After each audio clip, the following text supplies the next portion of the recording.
Today, we're going to be answering the question, how good can the 2000 NBA draft class be?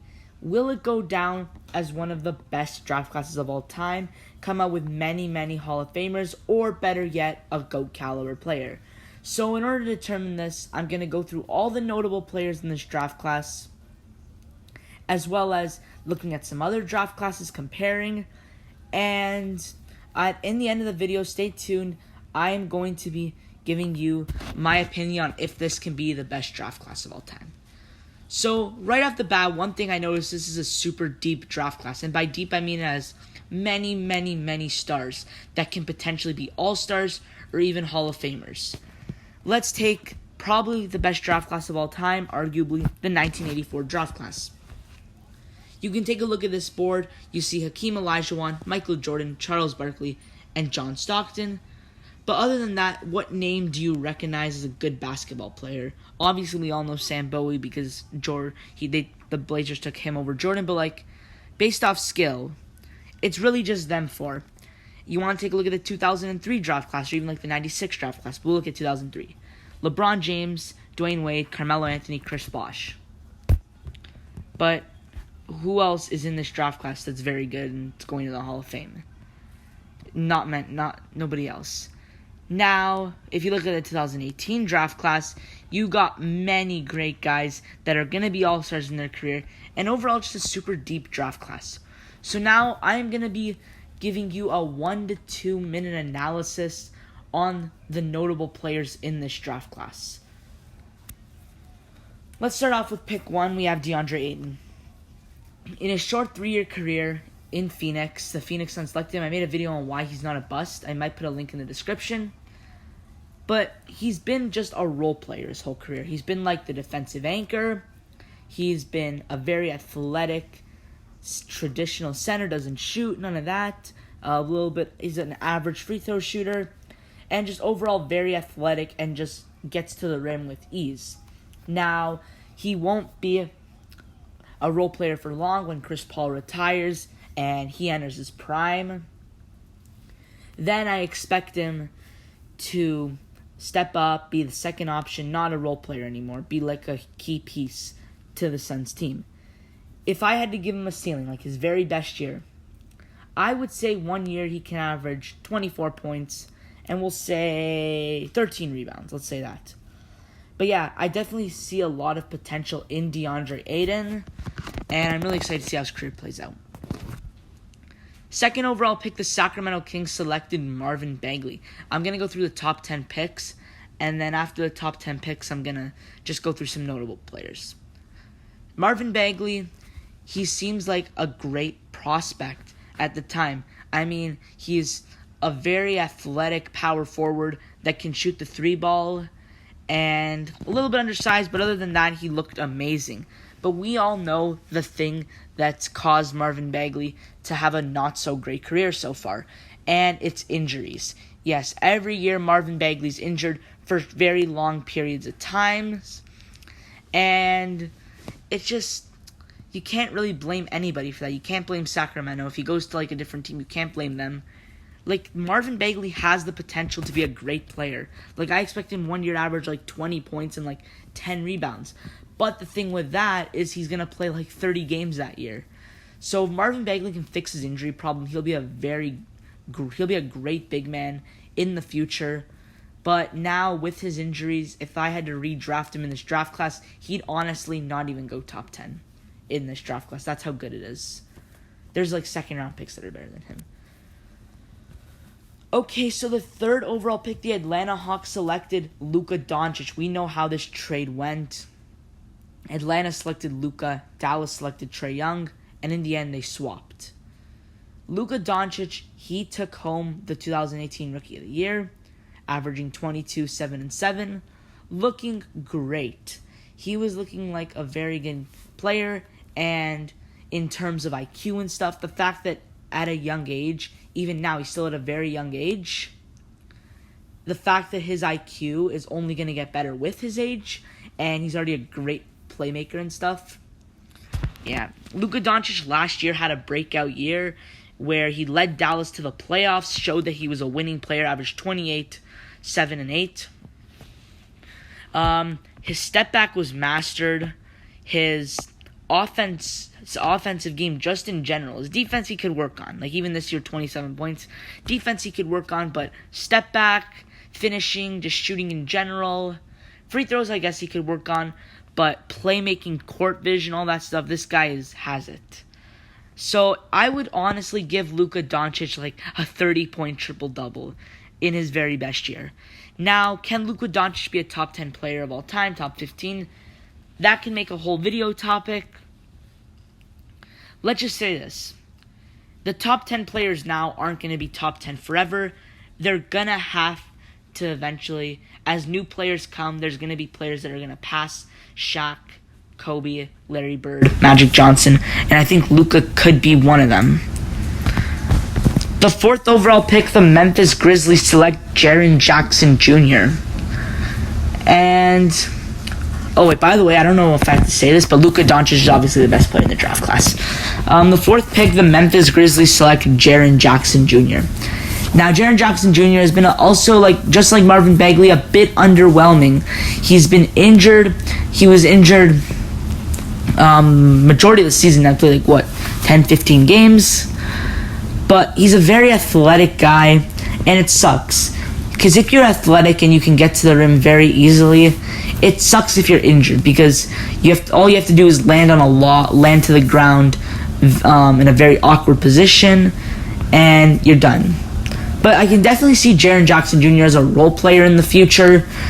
But I don't really see much of any all-star appearances. Maybe 1 year, 18 points, 20, I don't know. But yeah, Jaren Jackson Jr., he's looking like a great piece for the Grizzlies. I just wouldn't say he's like a Hall of Famer or anything.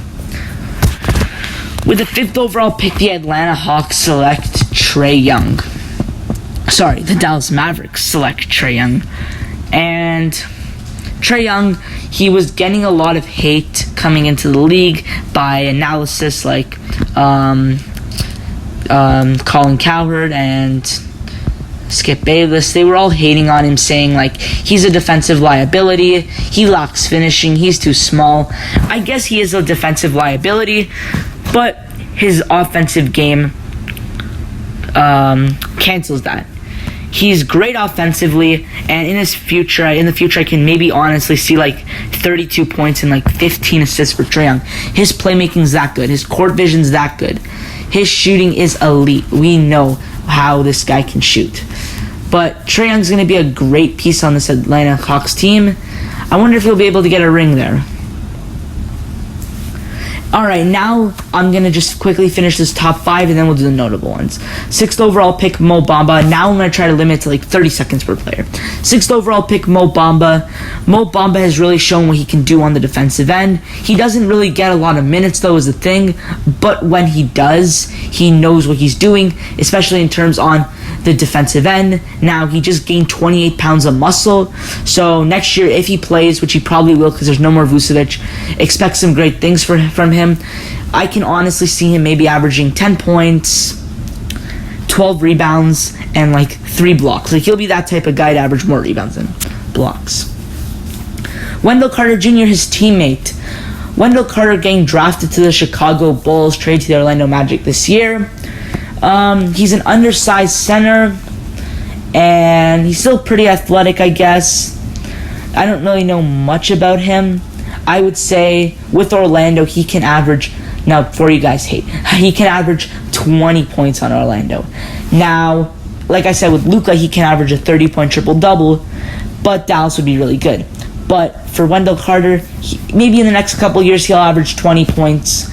But don't expect Orlando anywhere close to the playoffs. He'll kind of be like a Devin Booker, De'Aaron Fox, like a Bradley Beal on their teams when they're very bad, but that those single players score a lot. Wendell Carter will be like that guy. I don't think he'll be a Hall of Famer. 8th overall pick, the Cavaliers select Colin Sexton. Now, Colin Sexton, he's had his moments, like when he scorched the Brooklyn Nets super team's debut. He ruined that, dropped 42 points in a win. But this guy's a pure scorer. That's pretty much all he can do. He's a bit undersized, but other than that, I would say he's a pure scorer. He's kind of like I just said, he's like a Devin Booker type guy where he'll score a lot. Like, if he's on a bad team, I can see him averaging 28 points one year, honestly. But if he's on a good team, a playoff team, I can see him maybe averaging 22, 24 points, something like that. But Colin Sexton was a great pick for the Cleveland Cavaliers. He's just a natural scorer. 9th overall pick, Kevin Knox. Now, this is where I want to talk a little bit. So, like Kevin Knox is like Mo Bamba. They both don't play a lot of minutes. The only difference is when Mo Bamba plays, it looks like he knows what he's doing. But Kevin Knox, it seems like he's just out there playing. But yeah, 9th overall pick, averaging 4 points a game in his whole career. I would say that this is our first bust. 10th overall pick, and then we're going to just move on to the notable, because I no way I'm doing all 60 picks. This video is going to be like an hour and a half if I do that. But Mikal Bridges, drafted by the 76ers, traded to the Suns on draft night for Zaire Smith. I'm sure Philly's regretting that right now, as Mikal Bridges has been playing great on the Suns' finals run. Mikal Bridges has been like just that 3-and-D guy. He just kind of stays in the corner, waits to get the open three, shoots it, makes it sometimes 40% about that. Nothing really special on offense, but his thing is the defense on the defensive end. He can defend your point guard, shooting guard, small forward, or power forward, 1 to 4. I don't know if he can guard centers, but you get the point. He's a great defender. He can clamp your best player up. He's been doing a great job. Now, the only thing is, for his ceiling, I don't see him as like a 20-point per game scorer, because when Booker enters his prime, as well as DeAndre Ayton, I don't really see Mikal Bridges. The Suns don't really need him to score. I think he'll kind of be that guy where the stats won't show what he does. Like, he'll be contesting shots, making the right plays, and maybe one year he can get like 15 points at the max, I think, for Mikal Bridges. But he's going to be like a guy where the stats don't show how good he is. All right, notable picks now. These aren't every pick now. I'm going to start skipping some now. Just the good players. Shai Gilgeous-Alexander, drafted 11th by the Charlotte Hornets, traded to the Clippers on draft night, now on the Thunder. Shai Gilgeous-Alexander reminds me of Colin Sexton. The only difference I would say is that Shai's a bit more of an all-around type guy, but they are pretty similar. Like, they're both on bad teams, scoring a lot of points, getting all-star nods, not really all-stars yet. But Shai is more of an all-around guy. He still knows how to play make, and he still knows how to defend a little bit more. He's not the best defender, but he can defend a little bit better than Colin Sexton. But Shai Gilgeous-Alexander is an interesting guy, because Oklahoma has all those picks, and it depends who they get with those picks that's going to determine how Shai does on Oklahoma. If they get Chet Holmgren, and then they go get Bronny, and then Mikey Williams and Amani Bates, Shai won't be a great scorer, but in the next couple years before the Thunder really blossom, I can see him averaging 26 points. Let's say that. He averaged that this year, so maybe I'll say actually 27 or 28. Great pick by the Hornets. Too bad they didn't keep him. They actually traded him to the Clippers for the 12th overall pick, Miles Bridges. Miles Bridges, he is just a role player for the Hornets. We see that he can score, but for the most part, he's a role player, very athletic. That's all I'm going to say. All right, now we start skipping picks. We move on to the 14th overall pick, where we go Michael Porter Jr. Michael Porter Jr. would have went a lot higher if it wasn't for his injuries, but now he was injured in the NBA a bit, I think with his foot. But he's played the past 2 seasons, and he's shown that he's a key piece to this Nuggets team, and he's a great third option alongside Jokic and Murray. That big three is going to get them to multiple conference finals in the future, and I definitely see Michael Porter Jr. is a great piece for this Nuggets team. Pure scorer, great shooter, and great finisher, athletic, all that stuff. 17th overall pick, we have Donte DiVincenzo. Now, just like Shai reminded me of Colin Sexton, Donte DiVincenzo reminds me of Mikal Bridges. They're both 3-and-D guys. The only difference I would say is Donte DiVincenzo just a tad bit more ball dominant. No, he doesn't want to always have the ball in his hands, but he's not just waiting out in the corner a lot like Mikal Bridges is. He's a little bit more comfortable having the ball. Dante DiVincenzo, he's a great defender. Knocked down the three. He can knock down the three ball. It's too bad that he got injured against the Heat in the first round. Still hasn't come back. He would have been great for the Suns team. You could have put like Holiday on Chris Paul and him on Booker, but it is what it is. I can see this guy coming back, but like Mikal Bridges, the Bucks won't need him to score, and he can maybe average 12 to 15 points in his career. All right, now we skip 10 picks to another notable pick, the 27th overall pick, Robert Williams. Robert Williams is a bit undersized, but he is one of the best defensive centers out there. It is still early as he is very young, but he's one of the few centers that is a great perimeter defender as well as an interior defender. If you're a center, you have to get blocks. You have to get blocks, but he's better than that. Like, he can get blocks and steals, and he can guard the perimeter and contest. So Robert Williams, I can see him as a role player for Boston. He won't really need to score because you have Tatum and Brown, who are still very young. That's my dog. But I can see him maybe averaging like 10 points, if that. But he'll get 2 or 3 blocks. Now these are our second round picks. I'm not going to go too in depth because this video is probably very long right now. You have Jalen Brunson, who's been a great playmaker for the Mavericks. With the poor play of Kristaps Porzingis, he's really shown that he's been the second best player this year. Looking like a 6th man of the year candidate for sure, and I think his ceiling can be winning a 6th man of the year. The pick right after, the Atlanta Hawks selected Devontae Graham, traded him to Charlotte. His first year or two, he was very bad. Terrible, probably the worst player on the Hornets. But I don't know what happened. Last year, he just had his breakout year, averaged 18 points. But he's going to be that type of guy where he can't be the one option to win. I can definitely see him averaging 20 points on a different team, not the Hornets. Just like 20 points if he moves somewhere. But they won't be any good. I don't think he'll be any close to Hall of Famer. He's just a notable pick. Mitchell Robinson, we're almost done right now. Mitchell Robinson, drafted by the Knicks. He's been their starting center until he got injured. Now it was Nerlens Noel, but Mitchell Robinson has been a great defender for this team. And in terms of blocks and rebounds and starting fast breaks, like passing it out to like Barrett or Randall, whatever, he's been great at that. I can honestly see Mitchell Robinson, if he stays healthy, getting a near Hall of Fame career. He won't win any Defensive Player of the Years, but I think the defense he'll bring to a team might. I don't know. That might be a hot take. I can see him maybe averaging 10 and 15 with like 2 or 3 blocks a game. And our last notable pick, and we're not even going to bring up the undrafted guys. I'm pretty sure like Kendrick Nunn was drafted in 2018, or undrafted. We have Gary Trent Jr. Gary Trent Jr. has been he's been great for the Toronto Raptors.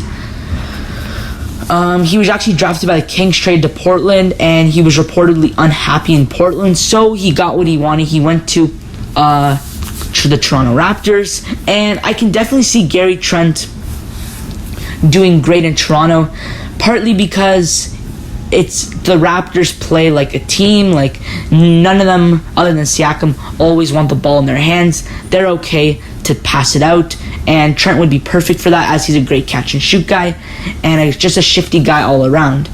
And another reason being that the Toronto Raptors have a great development system. He can definitely develop to his best player possible. I don't know, I'm a Raptors fan, so I probably know a lot more about like Raptors systems than any other teams, but Gary Trent Jr. Alright, so now we go to the question, can this draft class be the best draft class of all time? I am going to go with yes. There are so many great players, as I mentioned, in this draft class. Those are some notable ones. I could have honestly taken pictures of other ones, but I think this can be the best draft class of all time. They won't have a GOAT or anything. Luka might crack the top 10, Trey top 30 or 40, but this draft class in general can definitely be one of the best of all time due to how many great players there are. But yeah, that's going to wrap up my video, guys. This was a pretty long video. I hope you enjoyed. Be sure to subscribe, and we'll see you next time.